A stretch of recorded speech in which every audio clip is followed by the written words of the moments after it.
Hello and welcome back to OC Aviary. I'm Oliver, and in today's video we're going to focus on egg binding, what egg binding is, how it occurs, how to prevent it, how to cure it, and actually the symptoms of egg binding to recognise it in your birds, should you have any birds that are egg bound, or reptiles in this case, because they can also become egg bound. So I hope you found this useful and enjoyed this video.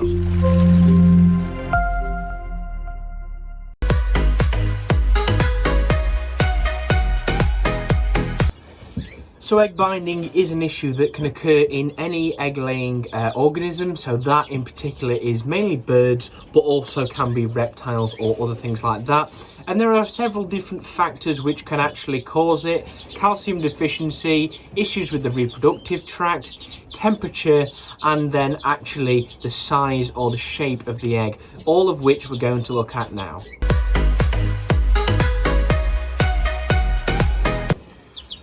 So the symptoms of egg binding, there is quite a few different ways to recognise this, and it's different in different sized birds. For example, I keep finches and they are different to how they show egg binding compared to maybe larger birds such as chickens or even reptiles. So generally with birds, you're looking at a distended belly, a prolapse, the bird being fluffed up, no appetite, straining, lethargic, and really just showing signs of bad health. Now obviously this is only going to occur in the females, and the reason being for that is because they are laying the eggs, and ovulation can occur without the presence of a male. So that's included in reptiles and in birds as well. So if you're watching and Polly the parrot you think has an issue with eggs and she's egg bound, then one of your questions might be that you don't have a male. Well, you don't need a male for a bird to be egg bound, and it can happen quite suddenly and quite quickly, especially with some of the more domesticated birds such as chickens.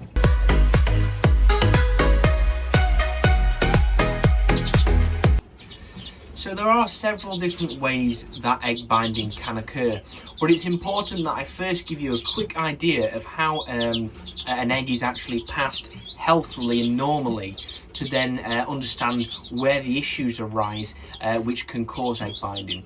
So as you see now, we have a simple bird reproductive tract. You have the cloaca at the end, which is the vent, and that is where the egg is to be pushed out of, then into the nest or whatever the bird is laying onto. So the egg is passed towards the vent, it's pushed through by muscles, and then the egg approaches the vent. It's the pointy end first, and then the egg is just pushed out of the cloaca and to be laid. Obviously the cloaca is an expandable muscle tissue, so then it just opens and closes as the egg is pushed through. Quite simple and easy to understand. So then if you have the event that you have a twisted egg, now this is something that I've experienced with actually a partridge. I did have an egg-bound partridge whose egg had twisted, and sadly it did actually break inside of her and was a nightmare. Sadly, she did recover, but I wouldn't say she was ever 100% for quite a few weeks after, because this egg had broken inside her. So as the egg actually twists, if the egg twists, it can occur, and it's usually through the bird being disturbed while the egg is being pushed through. Generally, the egg is pushed through overnight, as birds will most likely lay first thing in the morning. The egg twists and it's off course, so it isn't pointy end first, and it's just far too wide to be pushed through the cloaca. So as you can see, the red points which you see around the vent are actually the points of contact which the egg is going towards. So rather than being at the actual vent of the cloaca, it's in the area just before there. They are the points of contact, and it is far too wide to be pushed out sideways. Now it has to be repositioned correctly, and usually this is sort of done by the hen herself. There's not an awful lot you can do. Sometimes it works and she can do it herself, other times it doesn't, and that's when you do have to intervene. I tried to intervene, like I said earlier, with a partridge. The egg was broken prior to me actually trying to get it out, but either way we solved that issue, thankfully. So then what happens if the egg is too large, which is another cause of egg binding? Well, the egg is far too large and it could be abnormally shaped as well. Birds occasionally do lay odd shaped eggs. I found that with young hens especially, they do usually lay smaller and elongated eggs. That's just something I've had in my experience with exotic finches and mules and a few canaries over the past few years. The eggs are a slightly different shape and they're rarely ever fertile or do develop.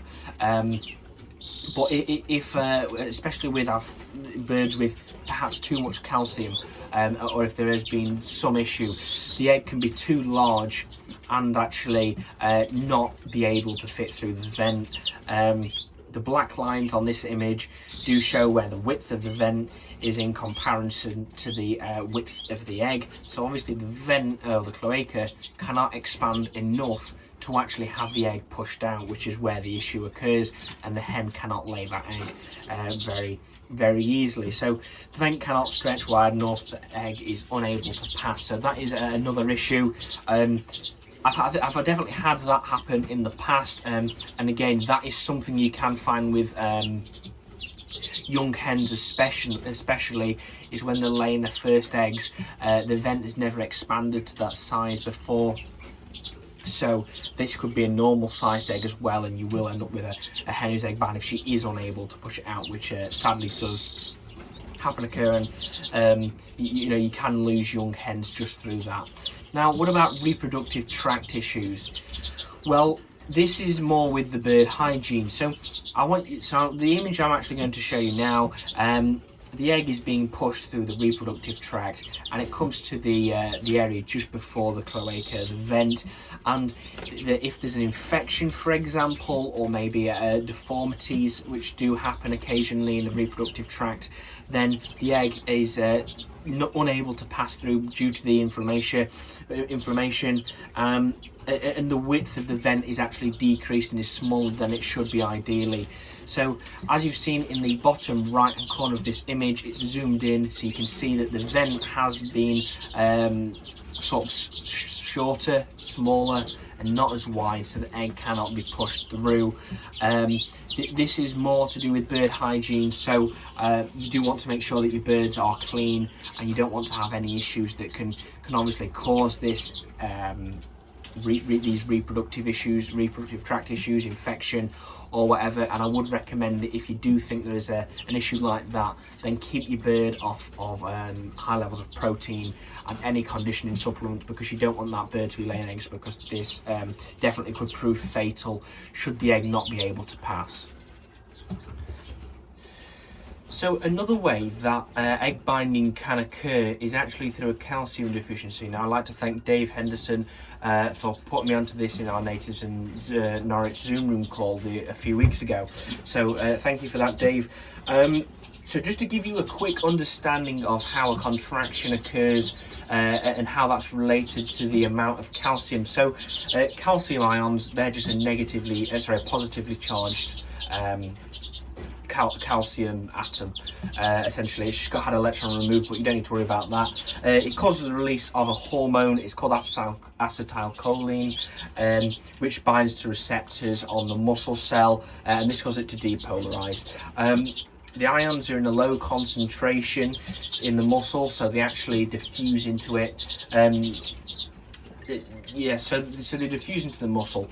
Now, these ions activate an enzyme which reacts with a molecule called ATP, and this releases energy. Now, this energy is then used to actually contract the muscle by moving the actin and myosin filaments, but again, that's just something in further detail with muscles.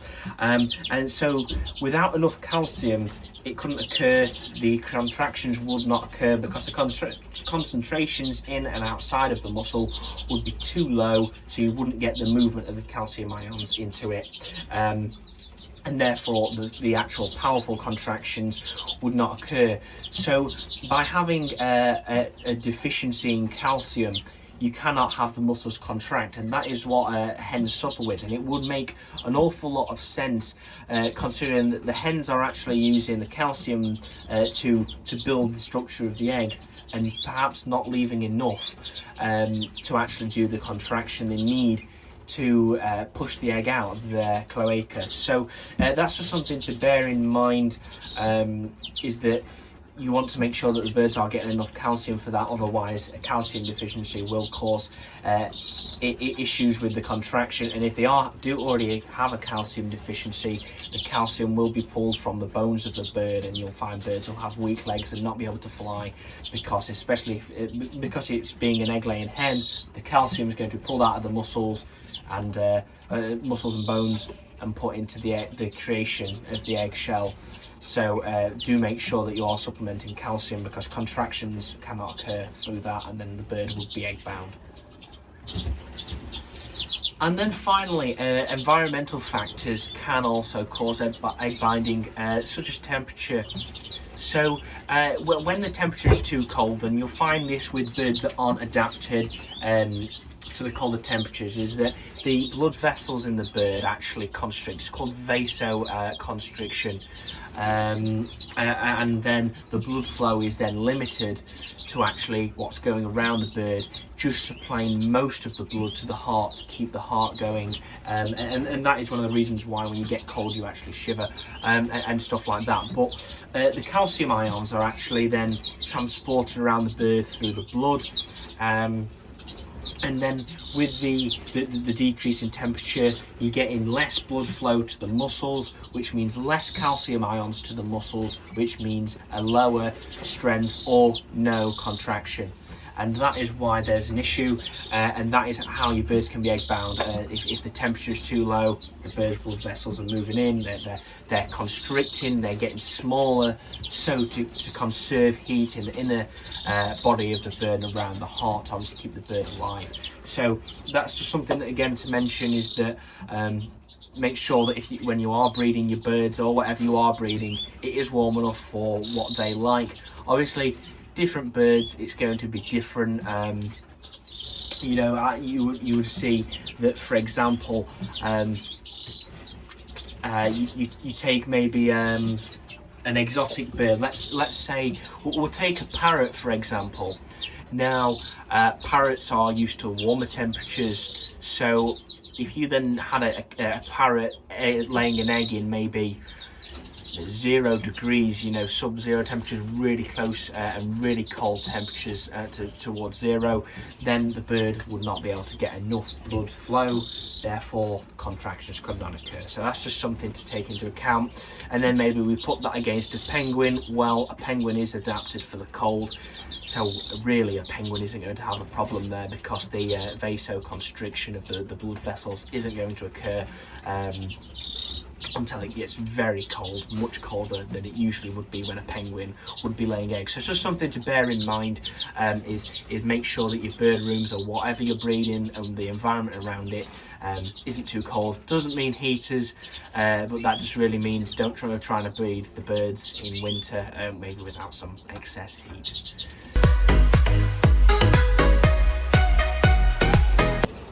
So how can you cure egg binding? You've got a hen and you know she's egg bound. What can you do? Well, the first thing is actually giving and supplementing things which are going to help that. So, like I said earlier, calcium. Make sure she's got calcium, because that's going to allow a contraction and several contractions to occur. Make sure that you are doing the recommended dosage as well.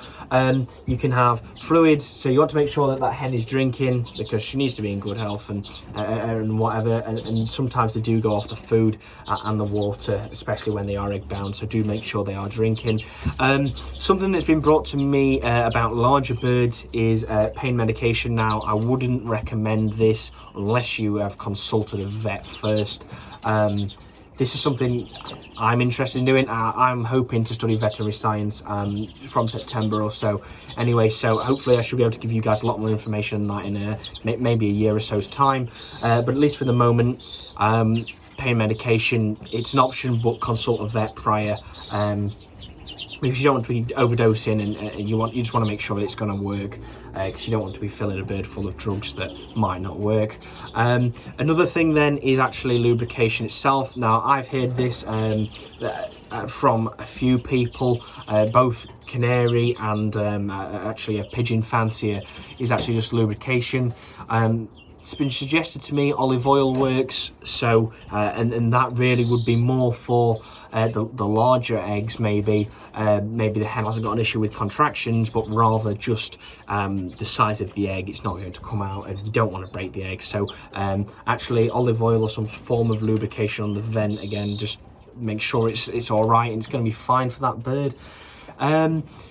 It's been suggested to me actually by a Fife Canary breeder about 2 years ago. I had some Fife Canaries off her, and one of the hens was egg bound. I just spoke to her about it. What do you think would be best? And what she did was actually take the hen, and she would get the hen, she'd get 2 bowls of water. She'd get one which is nice and warm around body temperature, about 37, 38 degrees or so, and she'd get one that was quite cold, maybe 5 degrees or so.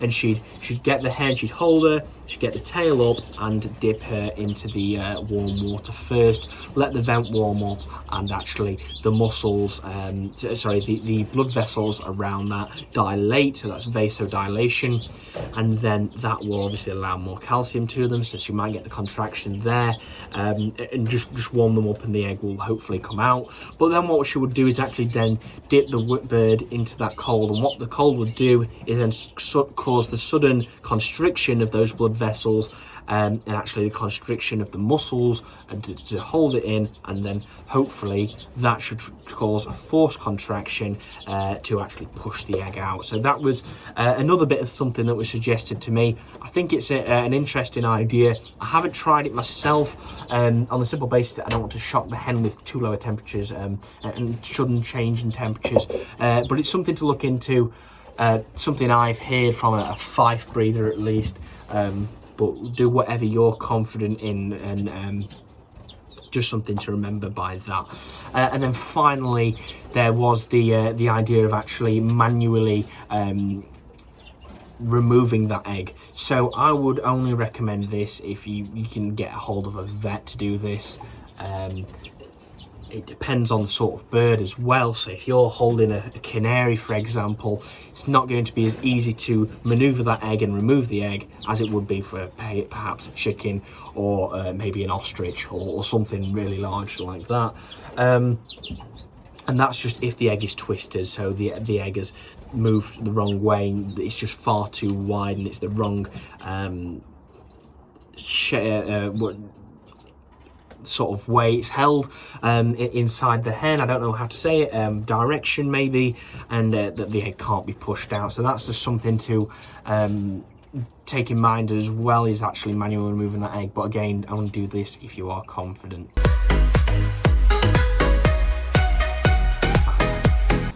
So what can you do actually to prevent egg binding? Now, the first thing I would recommend is calcium. Again, you want to make sure that the hen's bones are healthy and calcium isn't being dragged out of them for the formation of the shell, and then you do want to make sure that she has plenty of calcium for contraction. So a calcium supplement is definitely an important thing to have, and I would recommend that actually having vitamin D as well with that, because vitamin D helps and aids the absorption of calcium by the gut of the bird. So if you are supplementing calcium, then I would recommend a vitamin D supplement to make sure that the birds are in fact getting that in their system. This is from a recommendation by Dave Henderson, who put me onto the idea with calcium, is actually using a liquid supplement, because then what you don't get is the soluble. So you might buy a solid version, a powdered version of calcium supplement, and you just want to make sure that it is in there. It is in a salt form, I believe. So you do want to make sure that if you are doing it, then it is dissolved in the water, and if you do get it in liquid supplement, even better, because the bird's probably going to digest that and get that into their bloodstream quicker. So that's something to remember, and make sure that there is a vitamin D supplement there as well for more efficient absorption. Now the next thing is actually a balanced diet. You don't want the birds feeding on maybe a few main types of seed all the time. and you especially don't want it on maybe one type of seed, such as maybe feeding them constantly rapeseed, for example, or sunflower seed, for example. So you want to make sure that there is a balanced diet, and that they are getting calcium in their diet as well. That's very important now. I believe most seeds have some form, some levels of calcium, as well as different vegetation. I supplement calcium in my egg food, so all the birds get plenty, as well as they do get it in their drinkers as well, in liquid form. So that works nicely, and just make sure that you are doing the dilutions correctly, because you don't want to be overdosing, you don't want to be underdosing. So just always stick to the recommended by the manufacturer. The next thing is actually keeping the environment clean. Now, I'd said about inflammation in the reproductive tract of the bird. Now, it is important that you do keep your bird cages clean, so always keep them clean, disinfected, because you don't want any infections, bacteria, anything bad to be in there for the birds. It's not going to do them any good anyway, and then especially if there is a reproductive tract issue, they have an infection in there, it's going to make egg laying a whole lot more harder for them. So do make sure you keep everything clean, and the birds are in the best of health possible that you can provide them. So that is important as well. It's also important to discourage battery hens. This is mainly for chickens and poultry side of it, is that the constant going through an egg laying every single day is not good for the hens. It's quite taxing on them, which is why a lot of the battery hens and chickens have short lifespans, because it really is taxing on the birds. So that's something to remember as well, and I guess it goes the same with perhaps canaries, different things, is getting them to lay all the time, and maybe removing the eggs constantly, and just using them as more of an egg production than actually as a mother bird to rear.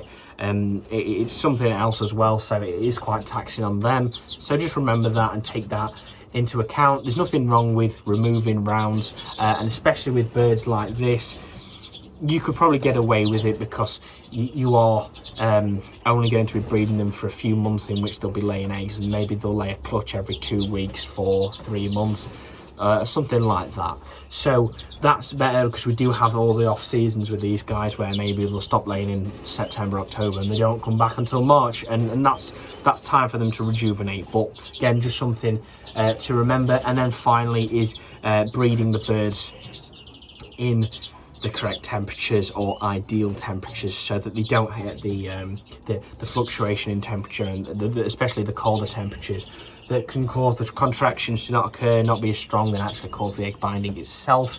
That would really go for just making sure that if you're wanting to breed birds in the winter months, then there is some form of heat there. It depends on where they are, really, doesn't it? But overall, in these the natives and the canaries, I'm not looking to breed any of them until at least March. The crossbills are a bit of an exception, because they do go down earlier, and they are more adapted to dealing with the colder temperatures, so therefore they do still get the blood flow, no problem. And that's just something to remember and take into account as well, is that your bird rooms, or whatever you are breeding that lays eggs, it is warm enough, because otherwise you are going to encounter issues with egg binding, because the calcium cannot get to the muscles, blood flow is restricted. So that brings me to the end of this week's video, so I hope you have enjoyed it and found it useful. A quick disclaimer is just that I'm no expert with this. I'm just sharing my experiences and what I've done in the past when having egg-bound birds, and also shared the experience of a few other breeders who I've actually spoke to in the past.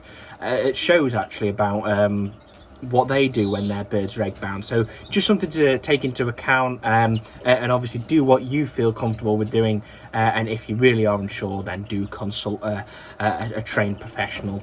So thank you very much for watching. If you have enjoyed it, then please do subscribe and follow along with all my weekly content. If you have enjoyed it, leave us a like, and then please hit the notification bell and share this video with someone else who you think would find this video useful.